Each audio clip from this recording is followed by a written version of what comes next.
नमस्कारम दोस्तों। कौन सी स्त्री के भाग्य में पुत्र नहीं होता है। एक बार माता लक्ष्मी क्षीर सागर में भगवान विष्णु के पैर दबा रही थी। तो पैर दबाते हुए माता लक्ष्मी ने भगवान विष्णु से कहा, हे प्रभु, आज मेरे मन में 3 प्रश्न उठ रहे हैं। यदि आप 3 प्रश्नों के उत्तर देकर मुझे संतुष्ट करेंगे तो मेरे मन को बहुत ही शांति मिलेगी। तब भगवान विष्णु कहते हैं, हे देवी, तुम्हारे जो भी प्रश्न है तुम निसंकोच होकर पूछो, मैं तुम्हारी शंका का निवारण अवश्य ही करूंगा।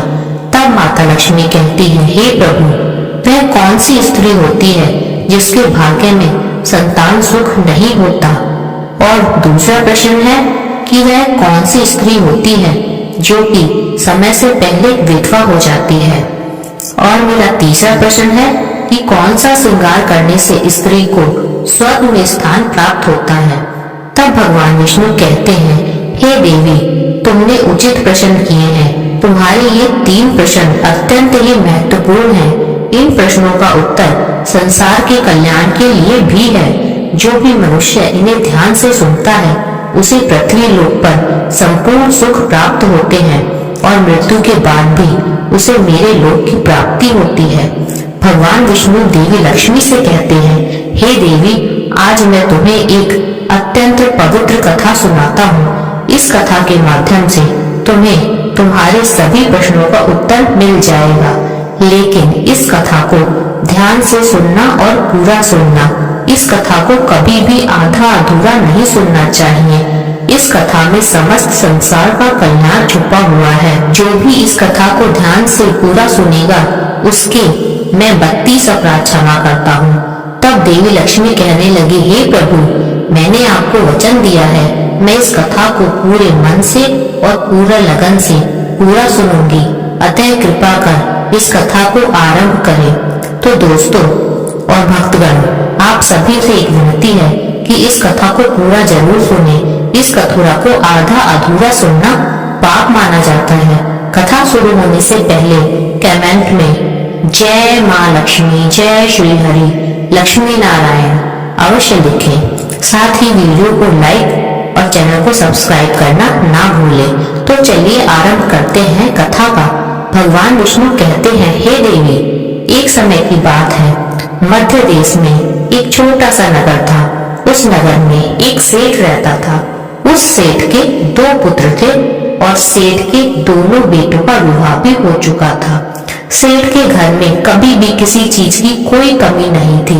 लेकिन सेठ की पत्नी का स्वभाव बहुत ही दुष्ट था। सेठ की पत्नी और सेठ के बड़े बेटे की पत्नी दोनों का स्वभाव ही बहुत दुष्ट था।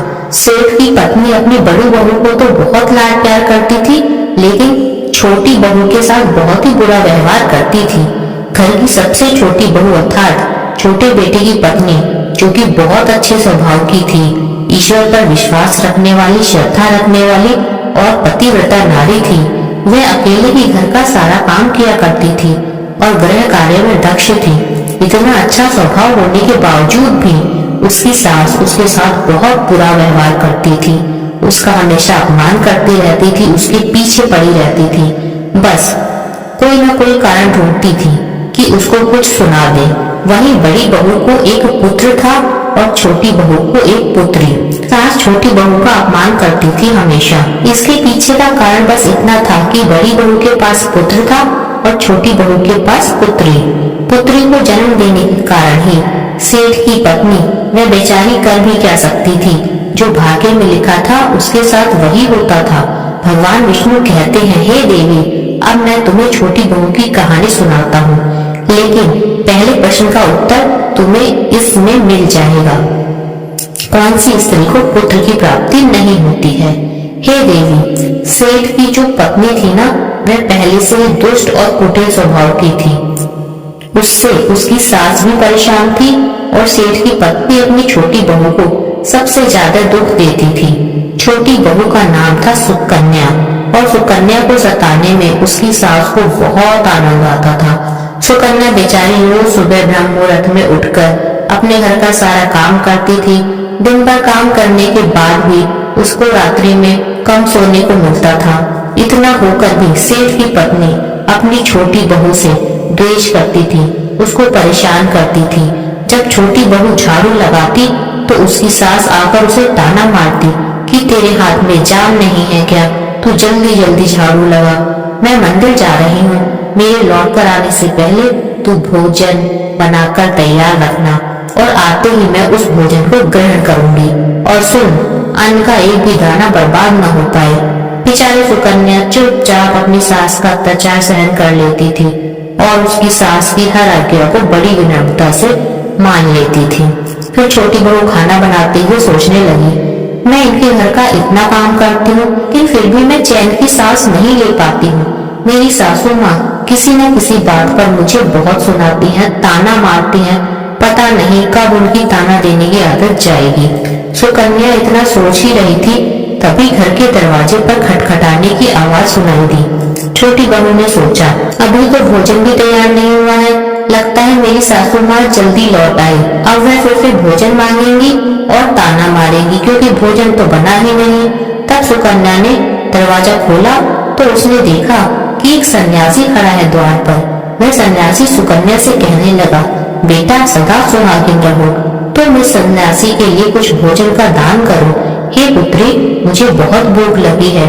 तब सुकन्या ने सोचा, अगर मैं इस सन्यासी को भोजन करा दूं तो इतने में मेरी सास आ गई तो मेरी खैर नहीं। तो कुछ देर सोचने के बाद सुकन्या ने सोचा, यदि मैं सासू माँ के ताने से डरकर इस सन्यासी को भोजन नहीं कराऊंगी तो मुझे महापाप लगेगा, मेरा सारा पुण्य नष्ट हो जाएगा। इतना सोचकर सुकन्या ने उस सन्यासी को घर के अंदर बुला लिया। अतिथि धर्म का पालन करते हुए सुकन्या ने उस सन्यासी को भोजन कराने लगी। उतने में ही उसकी सास घर पर आ गई और सन्यासी को घर के अंदर भोजन करता हुआ देखकर उसे बहुत गुस्सा आया।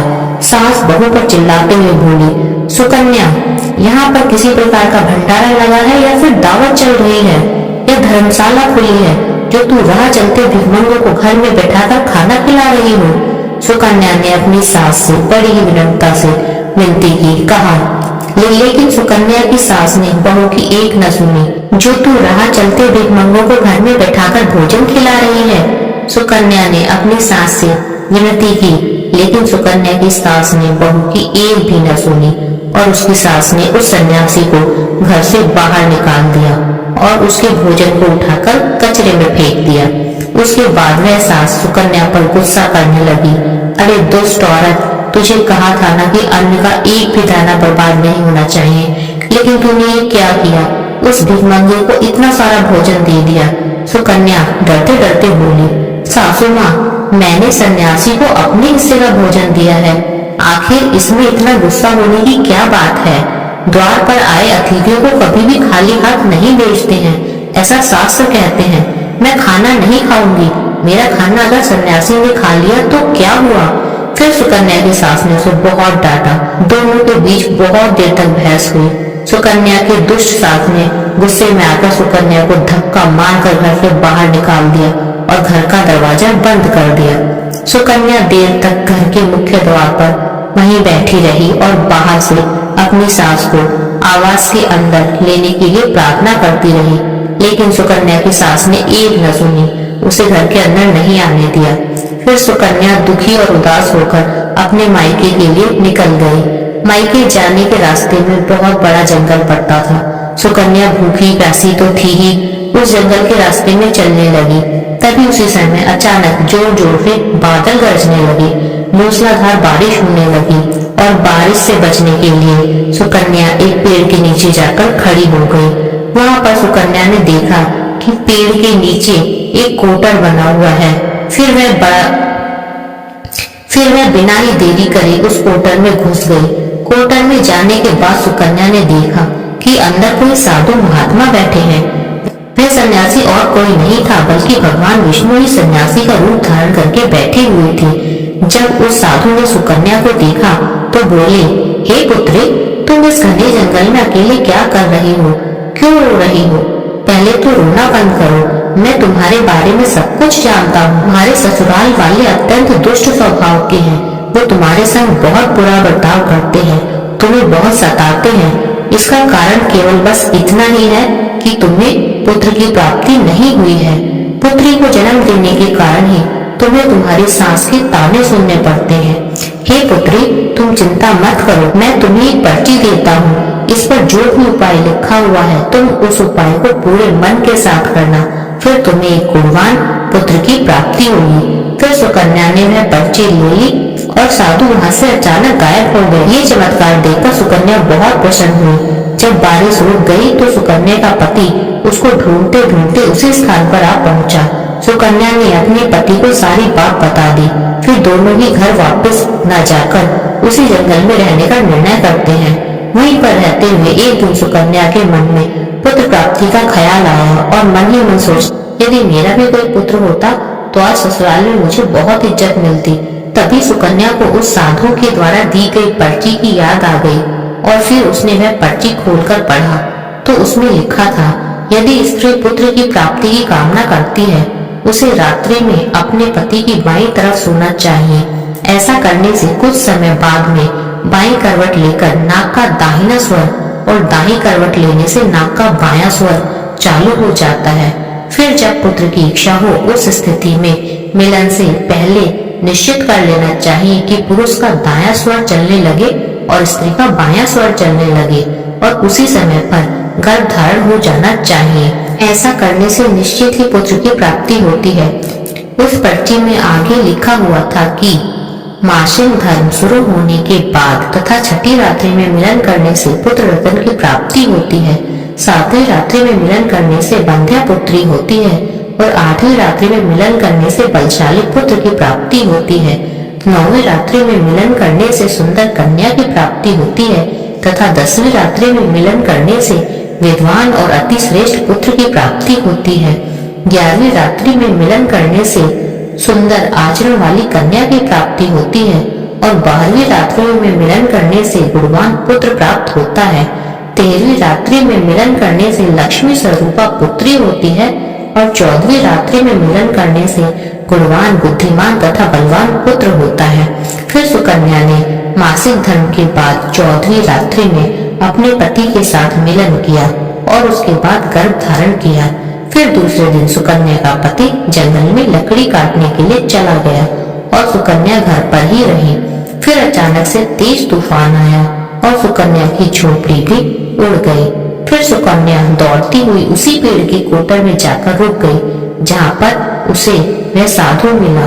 सुकन्या वहाँ अपने पति की राह देख रही थी कि अचानक वहाँ पर 2 राक्षसी आ गई। वह राक्षसी अत्यंत ही मायावी थी। फिर उन्होंने उस कोटर के साथ पेड़ को उड़ाकर एक ऐसे स्थान पर ले गई जहाँ पर बहुत सारा सोना था। जब सुकन्या ने यह दृश्य देखा तो वह चौंक गई। सुकन्या पेड़ की कोटर में छिपी रही। जब वह राक्षसी भोजन की तलाश में गई तो सुकन्या ने उस स्थान पर बहुत सारा सोना इकट्ठा कर लिया और उसको कोटर में भर लिया। जब वह राक्षसी लौटकर आई तो फिर से पेड़ पर बैठकर उस पेड़ को उड़ाकर उसी जंगल में ले आई।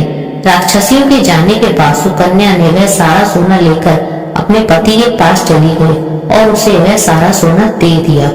फिर पति और सुकन्या दोनों अपने ससुराल को लौट गए।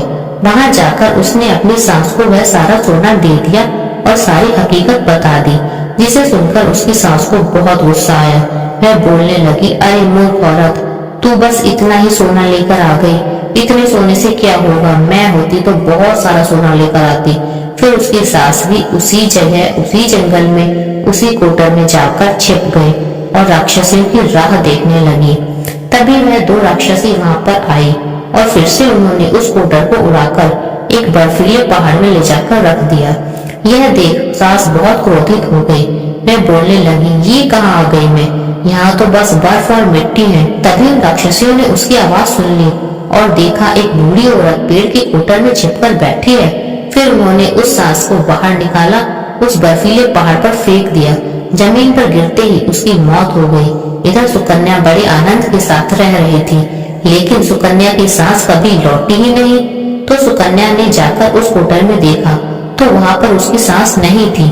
उसे समझ में आ गया कि लालच के कारण उसकी सास की मृत्यु हो गई है। भगवान विष्णु कहते हैं, हे लक्ष्मी, जिस स्त्री को पुत्र प्राप्ति की कामना है उसे मैंने सुकन्या को दी हुई पर्ची के बारे में बताए गए उपाय जरूर करने चाहिए। तुम्हारा दूसरा प्रश्न था कि किस कारण से स्त्री जल्दी विधवा हो जाती है। तो जो स्त्री अत्यधिक लालचकारी होती है वह स्त्री जल्दी विधवा हो जाती है, और जो स्त्री चरित्र का गहना पहनती है उसे मृत्यु के पश्चात स्वर्ग की प्राप्ति होती है। एक स्त्री को अपने चरित्र का त्याग कभी नहीं करना चाहिए। तो दोस्तों, इस प्रकार भगवान विष्णु ने माता लक्ष्मी को यह कथा सुनाई। उम्मीद है आपको यह कथा पसंद आई होगी। वीडियो को लाइक करें और चैनल को सब्सक्राइब कर लें ऐसी ही कथाओं को सुनने के लिए। प्रणाम, धन्यवाद। आप सभी के भीतर बैठे परमात्मा को मेरा प्रणाम।